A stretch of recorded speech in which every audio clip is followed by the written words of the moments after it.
آمنت باللہ صدق اللہ مولانا العظیم۔ معزز و مکرم سامعین، کروڑا بار شکر ہے اس پروردگار عالم کا کہ جس نے آج کی صبح میں پھر سے زندگی عطا فرمائی اور ہمیں یہ سعادت اور توفیق دی کہ ہم اپنے پروردگار کے یہاں آ کر سجدہ ریز ہوئے۔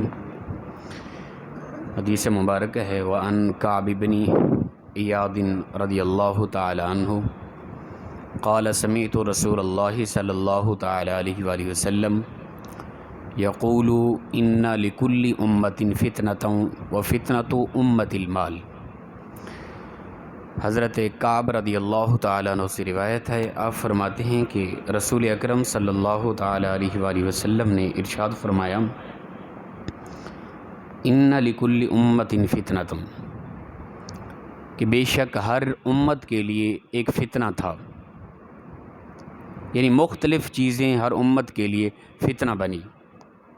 وَفِتْنَةُ أُمَّةِ الْمَالِ، لیکن میری امت کے لیے جو فتنہ ہے نا وہ دنیا کا مال و متاع ہے۔ فتنے سے مراد آزمائش ہے، یعنی انسان میری امت کے اندر جو سب سے زیادہ گمراہ کرنے والی چیز ہے نا وہ دنیا کا مال و متاع ہے۔ میری امت کے لوگ اکثر گمراہ ہو جائیں گے دنیا کے مال و متاع کی وجہ سے۔ رب تعالیٰ کسی کو کچھ عطا کرتا ہے نا تو دراصل مومن مسلمان کے لیے وہ آزمائش ہوتی ہے، یہ یاد رکھیں۔ اور اکثر اوقات ہم بھٹک جاتے ہیں، گمراہ ہو جاتے ہیں، راہ سے پھسل جاتے ہیں، تو اس کی اکثر وجہ دنیا کے مال کی کثرت ہوتی ہے۔ بہت تھوڑے لوگ ہی ہوتے ہیں کہ کثرت کے مال کی وجہ سے وہ راہ راست سے نہ بھٹکیں، عین اسلام کے مطابق اس مال کو خرچ کریں اور عین اسلام کے مطابق وہ زندگی گزارتے رہیں۔ بہت کم لوگ ہی ایسے ہوتے ہیں، یاد رکھیں۔ تو فرمایا ہر امت کے اندر کوئی نہ کوئی چیز فتنہ تھی، لیکن میری امت کے اندر آزمائش اور فتنہ فرمایا دنیا کا مال و متاع ہے۔ تو لہذا اس حوالے سے میں نے اور آپ نے سوچنا، اسی حدیث پاک ہے نا، رسول اللہ صلی اللہ علیہ وسلم کا کافی کثیر تعداد صحابہ کرام کے ساتھ ایک بکری کے مرے ہوئے بدبودار بچے کے قریب سے گزر ہوا۔ رسول اکرم صلی اللہ تعالی علیہ وآلہ وسلم نے فرمایا اے صحابہ، تم میں سے کوئی ایسا ہے جو اس مرے ہوئے بکری کے بچے کو 1 درہم کے عوض خریدے؟ صحابہ نے تعجب کیا، حیران ہوئے، یا رسول اللہ یہ مرا ہوا بکری کا بچہ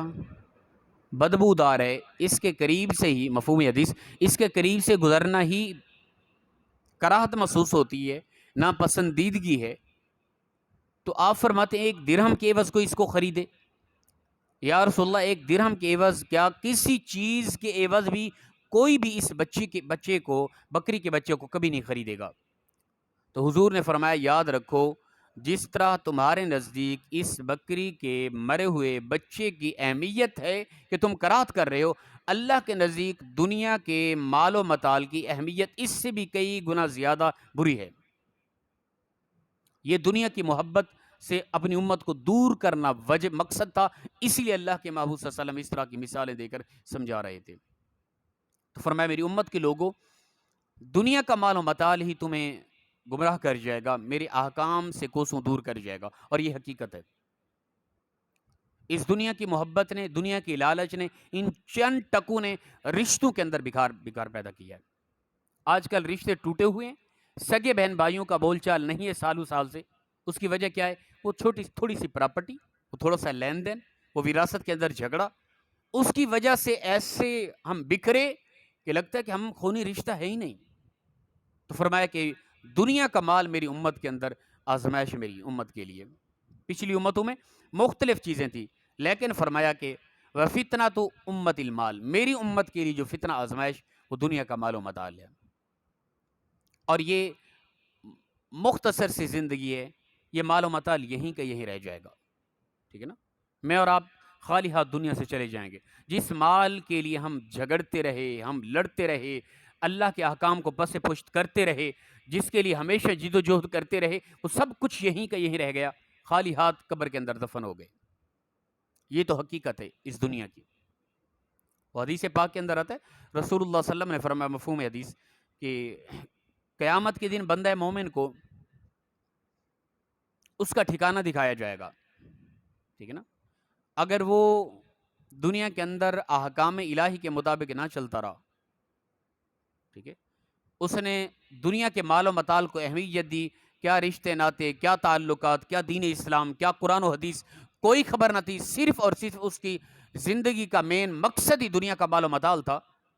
اور پھر اس نے مال کمایا بھی، دنیا کے اندر عیش و عشرت کی زندگی جیتا بھی رہا، فرمایا تو جب مرے گا اللہ تعالیٰ اس کو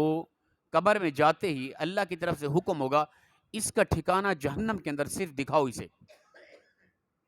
دور سے دھندلے انداز میں جہنم کے اندر اس کو ٹھکانہ دکھایا جائے گا۔ اب اس کے بعد پوچھا جائے گا بندے بتا، جب سے تو پیدا ہوا اس وقت سے آج تک کبھی تجھے کوئی سکھ بھی ملا، کوئی آرام بھی ملا، کوئی سکون کی گھڑی بھی آئی تیری زندگی میں؟ یہ جہنم کا ٹھکانہ دکھانے کے بعد یہ سوال کیا جا رہا ہے۔ حالانکہ دنیا کی زندگی کے اندر وہ عیش و عشرت میں رہا، مال و دولت تھی، وہ اپنی منمانی کے مطابق زندگی جیتا رہا، جو چاہتا وہ حاصل کرتا تھا، اس قدر دولت مند تھا، لیکن جہنم کا ٹھکانہ دیکھتے ہی اس کو وہ ساری عیش و عشرت، سارے آرام و سکون، ساری راحتیں خوشیاں، ساری دولت پر وہ غرور تکبر، سب کچھ اس کے ذہن سے ملی امید ختم ہو جائے گا۔ ٹھکانہ جہنم میں دیکھتے ہی وہی کہے گا اللہ کی عزت و جلال کی قسم، جس وقت سے اللہ نے مجھے پیدا کیا اس وقت سے آج تک ایک گھڑی، ایک لمحہ، سانس کا ایک حصہ بھی میں آرام و سکون سے نہیں گزار سکا۔ وہ ساری عیش و عشرت بھول جائے گی، صرف جہنم کا ٹھکانہ دیکھنے کی وجہ سے۔ یہ اہمیت ہے دنیا کی، جس کے پیچھے ہم پڑے ہوئے 24 گھنٹے، جس کی وجہ سے میرے اور آپ کے جھگڑے ہیں، جس کی وجہ سے میری اور آپ کی لا تعلقی کا یہ عالم ہے۔ دنیا کی یہ اہمیت ہے کہ جہنم کا ٹھکانہ دیکھتے ہی وہ ساری عیش و عشرت بھول گیا۔ اور اسی طرح اس کے برعکس اسی حدیث مبارکہ کا اگلا حصہ حضور فرماتے ہیں کہ جو دنیا کی محبت سے ہٹ کے، اس کی فطرت میں نہ تھا کہ دنیا کے پیچھے دوڑنا، وہ دنیا کو رفع کرتا تھا، دنیا میں جیتا تھا، جینے کے لیے دنیا کو حاصل کرتا تھا، لیکن اس لیے نہیں جی رہا تھا کہ دنیا کو ہی حاصل کرتا رہے۔ فرمایا ایسا انسان، بلکہ حدیث پاک حضور نے فرمایا کہ جو بندہ مومن دنیا کا مال و متال اس کا حق تھا، اس نے اپنے سگے بہن بھائیوں کے جھگڑے کی وجہ سے کہ ہمارا تعلق ٹوٹ جائے گا، اس وجہ سے اس نے اپنا حق ہی چھوڑ دیا، معاف کر دیا، تو فرمایا کہ میں محمد اللہ کی عزت کی قسم اٹھاتا ہوں، کل قیامت کے دن میں اپنے ساتھ اس بندے مومن کو، اپنے امتی کو جنت کے اندر داخل کروں گا۔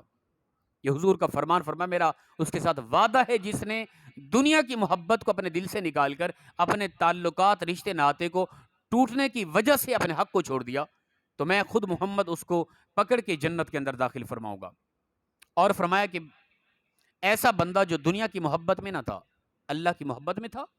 اسلام کے مطابق زندگی جیتا رہا، دنیا کے اندر اس کی جیسی بھی زندگی تھی، غریب تھا، معاشی حوالے سے پریشان حال تھا، جسمانی امراض میں مبتلا تھا، ٹھیک ہے، ہر حوالے سے اس کی زندگی غموں میں مبتلا تھی ہمیشہ، لیکن مرنے کے بعد فرمایا قبر کے اندر اس کو جنت کے اندر اس کا ٹھکانہ صرف دکھایا جائے گا۔ صرف جب وہ دیکھے گا ٹھکانہ اپنا، تو رب تعالیٰ کی طرف سے آواز آئے گی، اے بندے بتا، جب سے تو پیدا کیا گیا اس وقت سے آج تک کوئی لمحہ زندگی کا ایسا بھی گزرا کہ تجھے کوئی تکلیف ملی ہو؟ کبھی کوئی بھوک، کوئی پیاس، کوئی گرمی، کوئی سردی، کوئی پریشانی، کوئی دکھ، کوئی غم، کبھی زندگی میں کوئی ایک لمحہ؟ حالانکہ دنیا کے اندر اگرچہ اس کو پریشانیاں تھی، وہ بیمار بھی رہا ہے، وہ غربت کی وجہ سے پریشان بھی رہا ہے، عجیب حالت تھی زندگی میں، ساری زندگی دکھ، غم، تکلیف میں وہ کٹ کے گزار کے گیا، لیکن جنت کے اندر نظارہ کرتے ہی اس سے جب پوچھا جائے گا تو وہ دنیا کے سارے غم، ساری پریشانیاں، سارے ظلم و ستم، ساری غربت، وہ بھوک کی شدت، وہ پیاس کی شدت، وہ سب کچھ ایک لمحے کے اندر مٹ جائے گا اس کے دماغ سے۔ وہ کہے گا اللہ کی عزت و جلال کی قسم، جب سے اس نے مجھے پیدا کیا اس وقت سے آج تک ایک لمحہ بھی میرا پریشانی کے اندر نہیں گزرا۔ یہ ہے دنیا کی پریشانیوں کا عالم۔ جنت میں جانا تو بعد کی بات ہے، جنت کا صرف نظارہ کرنے سے اس کو دنیا کی ساری زندگی کی پریشانیاں بھول جائیں گی۔ تو لہٰذا دنیا کے اندر رہ کر غربت یہ کوئی اہمیت نہیں رکھتی، دنیا کے اندر رہ کر جسمانی امراض یہ کوئی اہمیت نہیں رکھتی، دنیا کے اندر رہ کر پریشانیاں، غم، تکلیفیں، کوئی ان کی ویلیو نہیں۔ یاد رکھیں، جو انسان مر کے دنیا سے جائے گا، جنت کے اندر نظارہ کرے گا، تو یہ دنیا کی زندگی سیکنڈ کے کروڑویں حصے کے برابر کی اہمیت بھی نہیں رکھے گی۔ تو لہٰذا فرمایا میری امت کے لوگوں، وَفِتْنَةُ أُمَّتِ الْمَالِ، میری امت کے اندر جو مین آزمائش ہے، مین فتنہ ہے، وہ کیا ہے؟ مال ہے۔ تو لہٰذا مال کی محبت میں آ کر آپس کے تعلقات اور رشتوں کی محبت کو نہ بھول جانا، مال کی محبت میں آ کر احکام الہی کو پس پشت نہ کر دینا، کہ مال کی محبت میں آ کر اللہ نے سود سے منع کیا، کوئی پرواہ نہیں ہے، کوئی پریشانی نہیں، سود کے کاروبار چل رہے ہیں۔ یہ اس دنیا کے مال و متال نے انسان کو فتنے میں ڈال دیا ہے۔ دنیا کی محبت میں آ کر انسان کرپشن کر رہا ہے، دنیا کی محبت میں آ کر 2 نمبر مال کو قسم اٹھا کے 1 نمبر کہہ کر فروخت کر رہا ہے، دنیا کی محبت میں آ کر انسان مال و متال کو اس کے اندر ملاوٹ کر رہا ہے۔ تو لہٰذا فرمایا دنیا کا مال و متال میری امت کے لیے ایک فتنہ آزمائش ہے، تو اس آزمائش سے بچنا بڑا ہی مشکل ہے۔ نفس امارہ نے جو انسان کو خراب کر رکھا ہے نا، اس نے ہمیں مطمئن کر رکھا ہے کہ تم نے بس یہاں زندگی یہ جو جی رہے ہو نا، یہی ہے، اس میں کچھ کر سکتے ہو تو کر لو۔ وہ جس طرح بھی کرپشن، بے ایمانی، لوٹ مار، ملاوٹ، سود، کسی حوالے سے بھی کر سکتے ہو، جو کچھ کر لو۔ تو یہ نفس امارہ اور شیطان نے انسان کو خراب کیا ہے۔ تو اللہ کے محبوب صلی اللہ علیہ وسلم نے امت کے درد کا اظہار کرتے ہوئے بڑے غم زدہ انداز میں فرمایا میری امت کے لوگوں، وَفِتْنَةُ أُمَّتِ الْمَالِ، تمہارے لیے میری امت کے لوگوں فتنہ، آزمائش دنیا کا مال ہے، اس کی محبت میں نہ آنا۔ اب یہ یاد رکھیں کہ کوئی شاید سمجھے کہ حضرت ہم تو دولت مند ہیں، آپ دولت مند ہیں تو آپ اپنی زندگی کو دیکھیں، کیا انسانوں سے زیادہ محبت دنیا کی ہے، دولت کی ہے کیا اللہ کے احکام سے زیادہ محبت آپ کے دل کے اندر دنیا مال کی ہے کیا؟ اگر ایسا نہیں ہے، مال کو خاص اہمیت نہیں دیتے، اللہ کے بندوں کی طرف توجہ رکھتے ہیں، غریبوں کا تعاون کرتے ہیں، دین کی خدمت کرتے ہیں، اسلام کے مطابق جی رہے ہیں، تو آپ کا مال آخرت کے اندر آپ کی بخشش کا سبب بنے گا۔ اگر ایسا نہیں ہے کہ محض دنیا کی محبت ہے، کوئی اسلام کے احکام نہیں ہے، کوئی شریعت نہیں ہے، کسی کی کیا غربت، کوئی کس حالت میں، کوئی توجہ نہیں، تو پھر آپ یاد رکھیں اس مال آپ کے لیے فتنہ بن گیا، ان قریب مال کی وجہ سے آپ کی گرفت ہونے والی ہے۔ اللہ پاک مخلصانہ انداز میں ہم سب کو عمل کی توفیق عطا فرمائے۔ وآخر دعوانا الحمدللہ رب العالمین۔